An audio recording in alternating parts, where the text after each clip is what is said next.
Salut à toutes et à tous, j'espère que vous avez passé un bon week-end. Nous sommes le lundi 14 décembre 2020, je suis Sarah Menei. Vous écoutez Flash Foot sur Free Ligue 1 Uber Eats.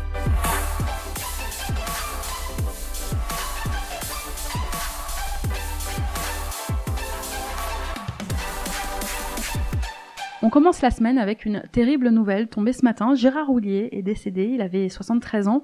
L'ancien sélectionneur des Bleus venait de regagner son domicile quelques jours après avoir subi une nouvelle opération cardiaque. Pour les plus jeunes, Gérard Houllier, c'était qui ? C'était un entraîneur innovant, passé par le RC Lens ou par le Paris Saint-Germain, avec qui il avait été sacré champion de France en 86.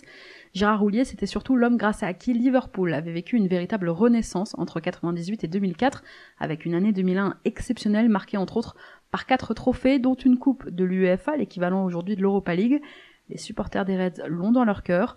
En Ligue 1, Gérard Houllier, c'est aussi celui qui a contribué à redonner à l'OL ses lettres de noblesse, club où il avait conquis 2 titres de champion de France en 2006 et 2007. Resté très proche de Lyon, il était devenu au fil des années conseiller du président Jean-Michel Aulas. Gérard Houllier avait gardé un vrai pouvoir, un vrai poids chez les Gaunes. Après Michel Hidalgo et Robert Herbin, c'est une autre légende du football français qui nous quitte en 2020. Nous adressons aujourd'hui toutes nos pensées à sa famille et à ses proches, à ceux qui l'aimaient, et ils étaient nombreux. Tout de suite, je vous raconte tout ce qu'il ne fallait pas rater de cette 14e journée de Ligue 1. La Ligue 1 s'est réveillée avec un nouveau leader à sa tête aujourd'hui, avec la victoire cumulée du LOSC contre les Girondins de Bordeaux hier après-midi et la défaite du Paris Saint-Germain face à l'OL hier soir en clôture. Les Lillois ont détrôné les Parisiens, des Lillois que l'on pouvait penser fatigués par l'enchaînement des rencontres, amoindris avec quelques absences. Eh bien que nenni, les Lillois à la maison sont tout simplement imprenables cette saison. Sans surprise, face aux Girondins, les Dogs, sans forcément briller, avaient la maîtrise de la rencontre. Jonathan Bamba ouvrait le score peu après le quart d'heure de jeu. Thomas Basic venait égaliser 10 minutes plus tard. Sans jamais paniquer après l'égalisation bordelaise, des Lillois tout en maîtrise inscrivaient le 2e but grâce à José Fonte, de la tête, sa spéciale. Depuis le début de saison, Lille n'a jamais perdu à Pierre Mauroy. Mieux, avec 20 points pris sur 24 possibles et 6 victoires et 2 nuls en 8 matchs, le club nordiste est tout simplement la meilleure équipe du championnat à domicile, une série qui dure maintenant depuis le mois de février dernier. Hier soir, en clôture de cette 14e journée, c'est donc le Paris Saint-Germain qui chutait face à l'Olympique Lyonnais, des Parisiens fatigués qui sont passés à côté de leur rencontre face à, il faut le souligner, de bons Lyonnais. Unique buteur de la rencontre, Tino Kadewere a inscrit son 5e but en Ligue 1 cette saison. Avec ses coéquipiers Memphis Depay et Karl Toko Ekambi, les 3 joueurs ont inscrit au moins 5 buts chacun pour l'instant, seul trio dans ce cas dans les 5 grands championnats. Et 13 ans surtout qu'ils n'avaient plus gagné au Parc des Princes, les Lyonnais, c'est historique. Alors l'inquiétude aujourd'hui au camp des loges, elle est du côté de Neymar, sorti en fin de rencontre en pleurs et sur civière après un tacle non maîtrisé de Thiago Mendes. Le Parisien a passé des examens en début de journée. Pas de fracture, une bonne nouvelle, mais attention quand même, le PSG attend désormais de savoir si les ligaments sont touchés. Neymar devrait effectuer de nouveaux examens dans les 48 heures. En attendant, une chose est sûre, le Brésilien ne rejouera pas avant 2021, 2 semaines d'arrêt minimum. Thiago Mendes, lui, s'est depuis excusé, c'est notre déclat du jour, on y revient dans un instant. En tout cas, avec cette 4e défaite en Ligue 1 depuis le début de saison, aujourd'hui le PSG compte plus de revers que l'OL, Lille et l'OM réunis. Les Parisiens abandonnent leur trône, peut-être provisoirement, en tout cas jusqu'à mercredi, mais abandonneront-ils leur couronne en fin de saison ? Qu'est-ce que vous en pensez ? N'hésitez pas à réagir sur les réseaux sociaux, #FlashFoot. Petit flashback vendredi soir en ouverture, un triste 0-0 entre Saint-Etienne et Angers. Alors si dans le jeu c'est un peu mieux, les Verts continuent leur disette de buts et de résultats. Alors que l'on approche de la fin d'année, les Stéphanois n'ont marqué que 19 buts en Ligue 1 sur l'année 2020, plus faible total des équipes dans l'élite. Et puis le club compte désormais 11 matchs de rang sans la moindre victoire. Son dernier succès remontant au déplacement à Marseille au mois de septembre. La SSE n'avait plus connu une telle série noire depuis 25 ans. Samedi après-midi, c'est Marseille qui a enchaîné contre Monaco, un choc du haut de tableau qui a tenu ses promesses. Les Marseillais, avec un AVB suspendu et en tribune, se sont imposés grâce à la doublette Thauvin-Benedetto qui ont chacun marqué un but. Score final 2-1 puisque Wissam Ben Yedder sur penalty est venu réduire l'écart en fin de rencontre. Avec désormais 5 buts et 6 passes D, Florian Thauvin est impliqué dans 11 buts en Ligue 1 cette saison. Seul Kylian Mbappé a été plus décisif. Les Monégasques, mal rentrés dans leur match et trop tendres, peuvent nourrir des regrets. On vous avait dit qu'il allait y avoir du football entre Montpellier et Lens samedi à Bollaert. Eh bien, ça n'a pas raté. 2 équipes en forme, de philosophie offensive et les petits trous d'air défensifs qui vont avec, donc des buts. mais surtout de l'ambition dans le jeu, autant chez le promu qu'au MHSC, dont on ne peut plus dire qu'il n'est pas plaisant à regarder. On est passé par toutes les émotions, et finalement ce sont donc les Montpelliérains qui ont dominé le Racing 3-2. Montpellier enchaîne une 4e victoire de suite à l'extérieur, c'est historique. Jamais dans son histoire en Ligue 1, le MHSC ne s'était imposé 4 fois consécutivement à l'extérieur. Un record donc et une belle opération qui permet à Montpellier de s'inviter en haut du classement à l'issue de cette 14e journée. Les Héraultais sont 5e. Sachez aussi que tous les clubs bretons ont gagné ce week-end en Ligue 1, et ça a commencé par Rennes qui est allé s'imposer sur la pelouse de l'OGC Nice. Les hommes de Julien Stéphan renouent avec la victoire après 9 défaites sur les 12 derniers matchs, Ligue 1 et Ligue des Champions confondus. Eh bien le succès échappé aux Rennais depuis le 31 octobre dernier maintenant. Titulaire en pointe et unique buteur hier, Mbaye Niang, qui n'avait plus marqué en Ligue 1 depuis près de 10 mois, a donc retrouvé le chemin des filets. Alors s'il est évidemment trop tôt pour savoir si Rennes est guéri, eh bien cette victoire doit quand même faire du bien au moral des Rennais. Du bon pour le moral chez le voisin lorientais aussi, qui a battu Nîmes 3-0 hier après-midi. Là encore, c'était le match de la peur entre deux adversaires directs dans la lutte pour le maintien. C'est Quentin Boigard qui a ouvert le score très tôt. Pierre-Yves Hamel et Yohan Wissa ont ensuite alourdi la marque. Score final 3-0 pour Lorient.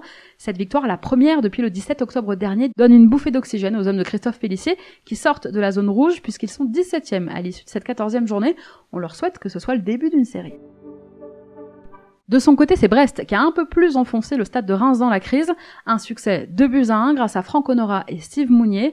La mauvaise nouvelle pour Olivier Dalloglio, c'est la blessure de Ronaël Pierre-Gabriel qui a rechuté, sorti en cours de match. Il souffrirait des ischios et serait d'ores et déjà forfait pour le déplacement à Lyon de mercredi. Reims, de son côté, s'embourbe dans sa spirale négative de 5 matchs consécutifs sans succès et reste dans le rouge avec une 19e place au classement aujourd'hui. L'addition aurait même pu être plus salée si le gardien rémois Predrag Rajkovic n'avait pas arrêté un penalty. Lui qui devient véritablement le spécialiste de l'exercice, puisqu'il a arrêté 6 des 9 pénaltys auxquels il a été confronté en Ligue 1 depuis son arrivée il y a 1 an et demi. Hier, toujours Strasbourg et le FC Metz se sont quittés dos à dos, score final 2-2. Les Messins qui avaient mené 2 fois au score et qui ont manqué un pénalty ramènent quand même 1 point de la Méno et mettent fin à une mini-série de 2 défaites consécutives.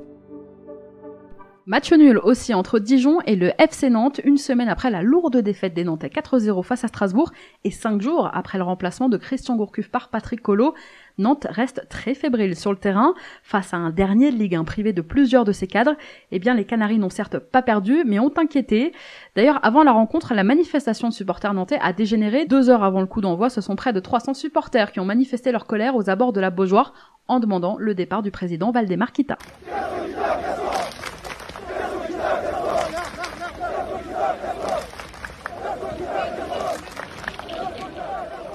Alors, les manifestants ont été repoussés par les forces de l'ordre à coups de grenades lacrymogènes et de grenades de désencerclement. Le bus des joueurs est allé à la Beaujoire sous escorte et le matin même, Valdemar Kita, dans les colonnes de Presse Océan, déclarait « Moi, je suis prêt à ouvrir le capital, prêt à partir. Je ne m'accroche pas. Par contre, j'essaie de ne pas laisser le club dans la merde. Il ne faut pas qu'il y ait de problème après. D'une certaine façon, on veut ma peau. Je veux bien qu'ils puissent l'avoir. Ce n'est pas un problème, mais que ces gens-là assument après qu'ils assument. » Grosse ambiance à Nantes. Il reste 2 journées en milieu de semaine à jouer avant la trêve hivernale, avant Noël. La 15e journée Ligue 1, ce sera donc des mercredis avec de belles affiches comme Rennes-Marseille, Monaco-Lens ou une affiche historique Bordeaux-Saint-Etienne, toutes les 3 mercredi 21h. On termine avec le tirage au sort des 8e de finale de Ligue des Champions et le tirage au sort des 16e de finale d'Europa League qui avait lieu à midi au siège de l'UEFA à Nyon. En 8e de finale de Ligue des Champions, ce seront les retrouvailles entre le Paris Saint-Germain et le FC Barcelone. Forcément, le retour de Neymar au Camp Nou, les retrouvailles avec ses anciens coéquipiers, lui qui avait déclaré que parmi ses meilleurs souvenirs restait celui de la remontada face au PSG il y a 3 ans. Et bien là, il aura l'occasion de se forger de nouveaux jolis souvenirs, mais côté parisien cette fois. Rendez-vous au mois de février. Ah non, oui, c'est pas possible. Enfin, le LOSC connaît lui aussi son futur adversaire en 16e de finale de Ligue Europa. Ils étaient prévenus, les Lillois, en finissant 2e de leur groupe, en laissant cette première place leur filer entre les pieds à la dernière journée. Eh bien, ils risquaient aujourd'hui de tomber sur du lourd, et ça n'a pas loupé, puisque les Dogs ont hérité d'un grand d'Europe, l'Ajax Amsterdam, actuel leader d'Eredivisie. Et une info, sachez d'ailleurs que les leaders des 5 grands championnats aujourd'hui disputent tous ces 16e de finale d'Europa League. Il n'y en a aucun en Champions, à savoir Tottenham en Première Ligue, la Real Sociedad en Liga, le Bayer Leverkusen en Bundesliga, l'AC Milan en Serie A et donc le LOSC, leader en Ligue 1. Et bien tous les 5 disputent l'Europa League. Allez, on passe à notre déclat du jour, elle est signée donc Thiago Mendes.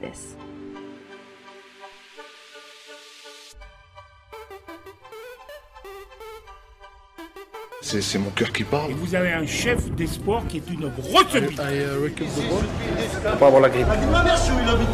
Ni la gastro. C'est que ça qu'a dit.